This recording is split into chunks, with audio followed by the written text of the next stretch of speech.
मैं नमन करना चाहूंगा ऐसे महान महोदय को जिसको यूपीएससी का ये पेपर बनाने के लिए दिया गया और कहा गया कि लो मजे। एक लाल कह रहा है कि हम पेपर की उम्मीदों पर खरा नहीं उतर पा रहे। भाई इस ऐसे पेपर पे खरा उतरा ही नहीं जा सकता है। तब मुझे एक डाउट हो रहा था कि सच में यूपीएससी 15,000 बच्चे निकाल पाएगी।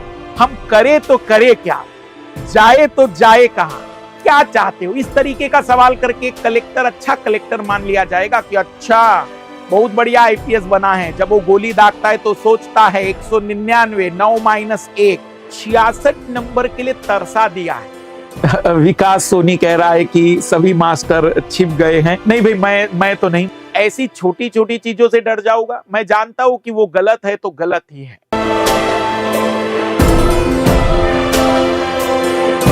अगर आप चाहे तो अपने घर वालों को जरूर दिखा दीजिएगा ये वीडियो। बाकी शेयर लाइक तो कर ही दीजिएगा, कारण है कि बाकी लोगों तक भी वीडियो पहुंच सके। कमेंट्स भी करिएगा। दोनों पेपर भयानक कठिन पेपर हैं। भयानक मतलब जहां भयानक शब्द भी छोटा लग रहा है, क्योंकि मैं इस समय बच्चों के साथ इसलिए ऐसा नहीं है। देखो आप भी जानते हैं, बहुत डिटेल में हर एक विषय पढ़े हैं आपने। भाई मैंने पढ़ाया है, आपने किताबों से भी पढ़ा होगा, मुझसे पढ़ा होगा, कई और मास्टरों से पढ़ा होगा, लेकिन नो डाउट पेपर बहुत बहुत कठिन पेपर था। मतलब मुझे तो एक डाउट हो रहा है रात में, मतलब मैं जब सो रहा था तब मुझे एक डाउट हो रहा था कि सच में यूपीएससी 15,000 बच्चे निकाल पाएगी, क्योंकि जितनी सीटें हैं उसके अकॉर्डिंग 15,000 बच्चे निकालने होंगे। तो 15,000 बच्चे मतलब यूपीएससी के पास होंगे जिसका दोनों पेपरों में कट ऑफ पार हो पाएगा, वो भी अलग अलग कैटेगरी में। वही मेरे लिए सवाल है। तो अब देखना, ये सवाल तो बड़ा भयानक सवाल है भाई। 9 को 99 बार लिखकर कोई संख्या n बनाई जाती है और n को 13 से विभाजित किया जाए, तो भाई इसमें करना क्या होगा? फिर हिट एंड ट्राई। पहले तो मैंने 9 को एक बार डिवाइड किया 13 से तो रिमाइंडर 9 आया।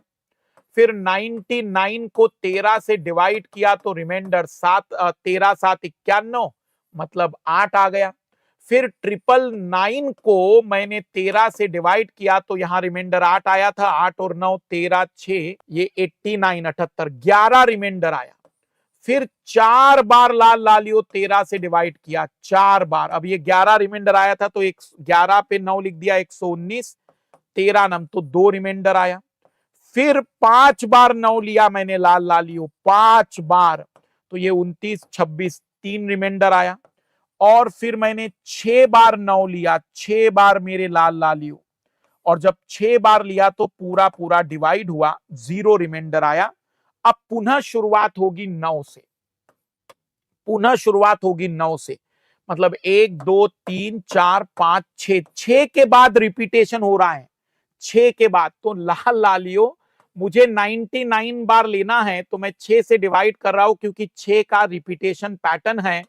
तो 6 से एक बार डिवाइड किया, 6 6 36, रिमाइंडर आया 3, मतलब वो तीसरे नंबर वाला होगा। 3 9 आएंगे इसके अंतर्गत लास्ट में, और ये 3 9 आ जाने के कारण लास्ट में 11 रिमाइंडर आएगा। 11 भयानक सवाल है, भयानक सवाल है। मतलब मैं नमन करना चाहूंगा ऐसे महान महोदय को जिसको यूपीएससी का ये पेपर बनाने के लिए दिया गया और कहा गया कि लो मजे पूरे भारत के युवाओं के, सबसे बुद्धिजीवियों के, और लो उनका आनंद। जैसे भी तुम्हें मजे लेने हैं पूछो जो तुम्हें पूछना है। मतलब गंदे लोग हैं, बहुत गंदे लोग हैं। हर सवाल में ही मतलब एक तरीके से दिमाग खराब कर रहे हैं जी। तो 27वें सवाल का जवाब आना चाहिए था लाल लालियो 11। ये कुछ ऐसा सवाल होगा। हाँ, वैसे एक छोटी सी रिक्वेस्ट मैं कह दूंगा आपसे, तरीके मैं बता रहा हूं, अगर मुझसे कोई प्लस माइनस में गलती हो जाए तो आप उसका उत्तर सुधार लेना। अभी तक तो मुझे गारंटी कि कोई गलत नहीं हुआ है, पर फिर भी देखते चलना, क्योंकि मैं भी बहुत दुखी हूं तुम्हारे जैसा ही। क्योंकि मुझे केवल एक क्वेश्चन थोड़ी सॉल्व करके भाग जाना है, हर सवाल का जवाब देना है। और आप जानते हैं कि मैं वो शिक्षक नहीं हूं कि देखो ऐसे ऐसे आ गया होगा। मुझे तो बताना जरूरी लगता है कि भाई क्या हुआ, ये बताइए कैसे आया, तब तक सेटिस्फाइड मैं नहीं हो पाता हूं। एक लाल कह रहा है कि हम पेपर की उम्मीदों पर खरा नहीं उतर पा रहे। भाई इस ऐसे पेपर पे खरा उतरा ही नहीं जा सकता है। तुम्हें मैं बताऊं, सच बता रहा हूं, तुम अगर ओरिजिनली देखना, पूरे जितने भी लोगों ने सॉल्व किया है ना सी सेट का पेपर, मास्टरों की हालत खराब है। कई सवालों में बस वो बोल देंगे कि देखो बी है इसका, बट कैसे, हालत खराब हो जा रही है। वो बच्चा क्या करेगा? मतलब एग्जाम हॉल में आप भी, मैं तो भाग सकता हूं, मैं तो कहूंगा देखो इसका उत्तर बी है, मानो या ना मानो, बट एग्जाम हॉल में वो बच्चा क्या करे बेचारा? मतलब एक सटीक आंसर होना चाहिए ना बच्चे के पास। सटीक आंसर नहीं रहेगा तो बेचारा कैसे उत्तर निकाल पाएगा? कैसे मान ले कि हाँ वो एग्जाम हॉल में टिक लगा देगा? कोई तरीका हो, कोई मेथड हो जिसके बलबूते ये दावा किया जा सके। 29वें सवाल पर आते हैं। 10 से लेकर 100 तक लिखे जाने वाले, अब ये देखना ये भी कितना गंदा सवाल है, भयानक है। 10 से लेकर 100 तक लिखे जाने वाले सभी पूर्णांकों में आने वाली सभी अंकों का योगफल क्या होगा? मतलब आप पहले 10 से लेकर 100 तक लिखिए, 10, 11, 12, 13, 14, 15, 16, 17, 18, 19 तक लिख रहा हूं मैं। और वो ये नहीं कह रहा है कि इन अंकों का जोड़ करिए, नहीं, इनमें आने वाले अंकों का योगफल। तो इसका योग 1 होगा, फिर 2, फिर 3, फिर 4, फिर 5, फिर 6, मतलब ये, फिर 7, फिर 8, फिर 9, फिर 10। तो ये सबका जोड़ आ जाएगा। अगर आप इसको देखेंगे तो ये 45 जोड़ आता है सभी का, 45। अब अगले में हम शुरू करेंगे 20 से, अगले में 20 से 29 तक जाएंगे। तो सभी का जो जोड़ है ना वो 1, 2, 3 की जगह पर 2, 3, 4, 5, 6, 7, 8, 9 लाल लालियो ऐसा हो जाएगा। तो सभी वैल्यू एक एक से बढ़ जाएगी, मतलब 10 नंबर बढ़ जाएंगे। तो सबका जोड़ 55 आएगा। तो फिर उसके बाद 65 आएगा, फिर 75 आएगा, फिर 85 आएगा, फिर 95 आएगा, फिर 105 आएगा, फिर 115 आएगा, फिर 125 आएगा। ऐसे हमें 99 तक जाना है। ये हम लोग गए हैं 19 तक में, ये 29 तक में, 39, 49, 59, 69, 79, 89 और 99। इन सबको जोड़कर देखोगे तो 855 आएगा, लेकिन लास्ट में 100 भी तो है, तो उस 100 का एक और जोड़ना पड़ेगा, 856 सम आएगा मेरे लाल लालियों। क्या कहे इस सवाल को? 856 आएगा। अद्भुत, भयानक सवाल। अब जरा इस सवाल पर आइए। A B C D F दोनों ही 3 अंक की संख्याएं हैं। इस प्रकार है कि A B C D E F भिन्न शून्येतर अंक है। इस प्रकार की A B C plus D F 1111 होता है। अब इमेजिन करिए, मैं इसमें क्या कर रहा हूं भाई, देखना, मैं ट्राई कर रहा हूं कि अगर हम मान के चलते हैं कि 9, 8, 7, या फिर सबसे बड़ा नंबर, क्योंकि सभी नंबर अलग अलग लेने हैं, 9, 8, 7 मैंने कोई भी एक नंबर मान लिया, डी एफ या एबीसी कोई भी, और 1111 में से इसको माइनस किया। तो मैं ये चेक कर रहा हूं क्या चारों अगले तीनों डिजिट अब अलग अलग आते हैं या नहीं। तो 11 में से 7 गए, 4 बच जाएगा यहां पर, फिर 2 बच जाएगा यहां पर, और फिर यहां पर आ जाएगा 1। तो 124, 124 भी आ रहा है, 987 भी आ रहा है। तो मेरे हिसाब से A plus B plus C plus D, मतलब यहां फिर भी कहूंगा मैं कि भाई एग्जाम हॉल में बच्चा कैसे इमेजिन करे, हिट एंड ट्राई। और ऐसा नहीं कि केवल 987, कुछ और भी हो सकता है। मैंने इसको जोड़ा तो 9, 8, ये 24, 4 और 2 6 और 1 7, 31 आ रहा है। मैंने 2-3 ट्राई की अलग अलग, तब भी 31 आया है। इसका उत्तर आना चाहिए था 9 का डी, लेकिन फिर मैं कहूंगा कि गंदा सवाल है। मतलब एग्जाम हॉल में बच्चा कितने हिट एंड ट्राई करेगा भाई, कितने हिट एंड ट्राई करेगा? जैसे अभी मैंने ट्राई किए 2-3, तो मुझे कॉन्फिडेंस हुआ, वो बच्चा 2-3 कैसे निकाल पाएगा? मतलब मैं कहूंगा जो सवाल बना रहा है ना, वो मुझे 1 मिनट में हल करके दिखा दे, वो खुद हल करके दिखा दे, उसका ही सवाल, उसका ही जवाब, और 1 मिनट में उत्तर बता के दिखाए कि उत्तर कैसे आ रहा है। तो 31 उत्तर आएगा। मतलब हर सवाल पे मजाक नहीं, मैं क्षमा चाहूंगा आप लोगों से कि गाली देने का मन कर रहा है कि क्या, मतलब ऊपर क्या लेकर बैठे थे? क्या खाली था कि कुछ ज्यादा भर गया था? क्या कुछ और भी था शरीर के अंदर? कि ऐसे सवाल बना रहे हो। भाई आप भी सोचो ना कि आपने क्वेश्चन बनाया, क्या आप उसे 60 सेकंड में हल कर पा रहे हैं? अगर नहीं कर पा रहे तो एग्जाम हॉल में कैसे उम्मीद कर रहे हैं आप लोग? फिर डी, कोई 3 अंकों की संख्या इस प्रकार है कि संख्या और इसके अंकों के योगफल से अनुपात लघुत्तम है। ये बहुत ही भयानक सवाल है।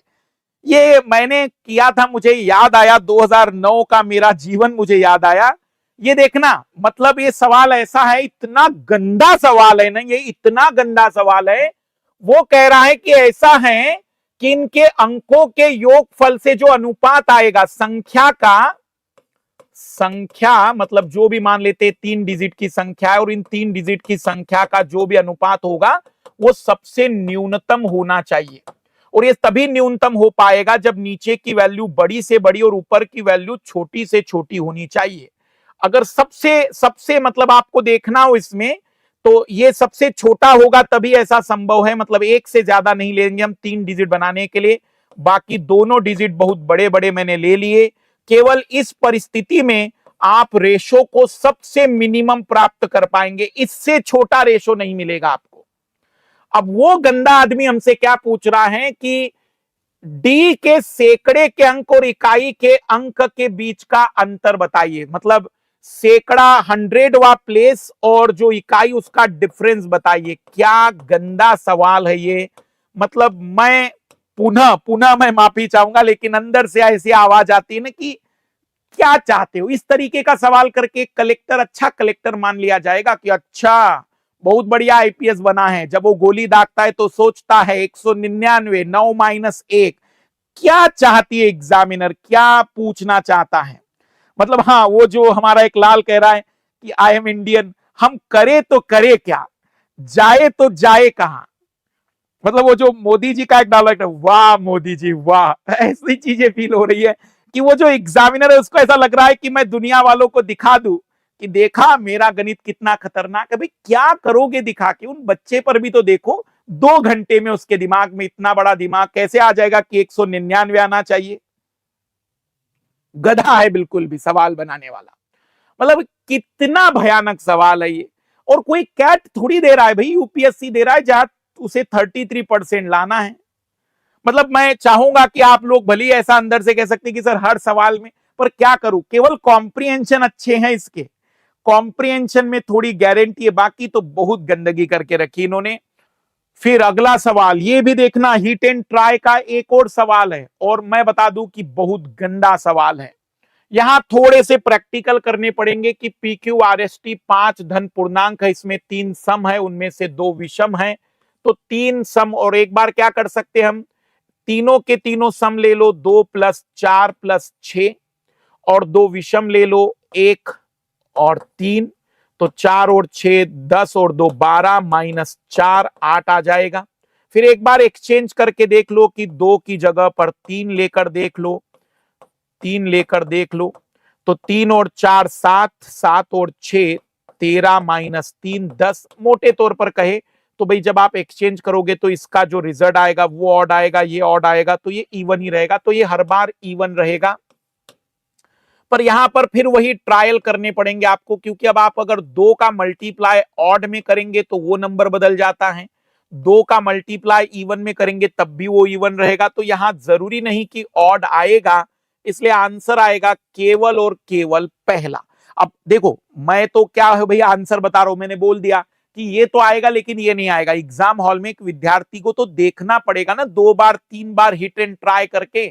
तो उत्तर भले ही ए है गारंटेड, लेकिन वो भले ही मास्टर को उत्तर बताने में ये लग रहा है, लेकिन रियल में बच्चे के लिए तकलीफदायक है। ये कोई जरूरत नहीं है, क्या एबीसीडी अंदर डाल दी, सीधा एलजेब्रा पूछ ले भाई। अगर तुझे इतना ही एबीसीडी और एक्स वाई जेड पसंद है तो एलजेब्रा पूछ ले, क्यों बच्चों को परेशान कर रहा है। और नंबर सिस्टम पूछना है तो ढंग से पूछो ना।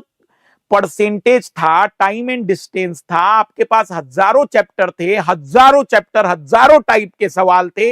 ये क्या गंदगी लगा के रखी है। मतलब सही में बहुत गंदा आदमी होगा, बहुत ही। ये वाला सवाल, इसमें मैं कहूंगा कि P अभाज्य संख्या P, मतलब जैसे आप ले लीजिए 2 3 5 7 11 13 ऐसी कोई भी संख्या, और भाज्य संख्या C 4, 6, 8, 9, 10 कोई भी ले सकते हैं। अब वो कह रहा है सम हो सकता है, विषम हो सकता है। विषम हो सकता है तो हिट एंड ट्राई वाला वही है, और संभावना है वो सम भी होता है, विषम भी होता है, ये भी सम होता है, विषम होता है।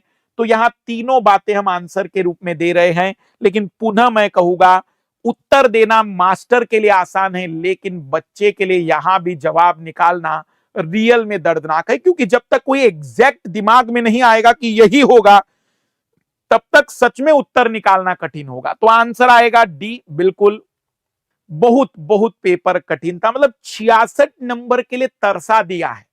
मैं तो इस बात से चिंतित हूं कि कौन है, भले आप जनरल कैटेगरी में तो मैं एक बार मान भी लूं कि चलो भाई वहां पर आपको जीएस का कट ऑफ थोड़ा बड़ा बन जाएगा, लेकिन जो लोग दिव्यांग जन होंगे, जो लोग एसटी एसटी कैटेगरी के होंगे, उनका जीएस का कट ऑफ डाउन जाएगा। यहां सीसेट में हालत भयानक खराब हो जाएगी, भयानक।